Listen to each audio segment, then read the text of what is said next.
ছোট বোনের জন্মদিন ছিল আগস্ট মাসে। আর এই কেকটার ভিডিও করা ছিল। আর এতদিনে আমি এটার ভয়েস ওভার দেওয়ার টাইম পাচ্ছি। আর কেকটা ছিল দেখতেই পাচ্ছেন একদম ট্রেন্ডিংয়ের যে কেকটা ছিল সেই কেকটা। আর এই কেকটা এত বেশি মজা ছিল, আমি এই কেকটার মধ্যে একটু নিজের মতো করে কেকটা বানিয়েছিলাম। এখানে আমি 1 পাউন্ডের ময়েস্ট কেক করতে চেয়েছিলাম, বাট ওই দিন আমার কী যেন উপকরণ ছিল না, এজন্য আমি স্পঞ্জ কেকের মধ্যেই করেছি। আর এখানে চকলেট গানাশ একটু আমি ঘন করে করে তারপর এটাকে আমি বিট করে নিয়েছি।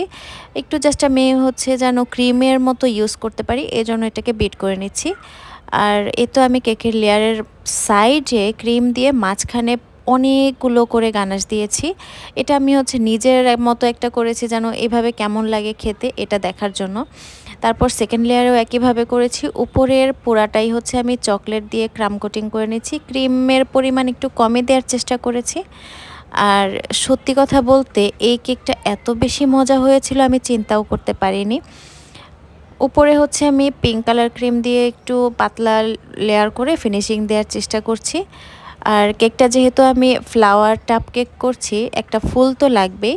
আমি কি ফুল দিব ভাবতে ভাবতে এই তো এখানে আমি মাটি দেওয়ার জন্য যে চকলেট বিস্কিট আছে সেই চকলেট বিস্কিটটাকে গুঁড়ো করে উপরে একটু মাটির ইফেক্ট দেওয়ার ট্রাই করছি। জানি না কতটুকু হয়েছে, আপনারাই জানাবেন যে কেকটা কেমন লাগছে দেখতে। এই তো এখানে একটা ডেইজি ফ্লাওয়ার বসিয়ে দিলাম। এটা কি ডেইজি ফ্লাওয়ার নাকি আমি নাম জানি না, কি যেন নামটা ছিল আমি ভুলে গেছি। এই তো ফাইনাল লুক নাবিয়ার খালামনির জন্য একটা সুন্দর কিউট কেক। আপনাদেরকে একটু কেটেও দেখাচ্ছি। কেকটা আমি বেশিক্ষণ করার টাইম পাইনি, সেট করার টাইম পাইনি। আর কেকের লেয়ারটা দেখে আপনারা একদম বুঝে যাবেন যে কেকটা আসলে কতটুকু মজা হয়েছে।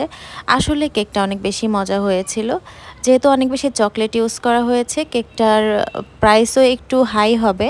আর এটা যদি চকলেট মাড কেক বা ময়েস্ট কেকে করা হয় তাহলে তো টেস্টের কোনো আর কথাই নেই। তো কেকটা কেমন লাগলো সবাই অবশ্যই জানাবেন। আল্লাহ হাফেজ।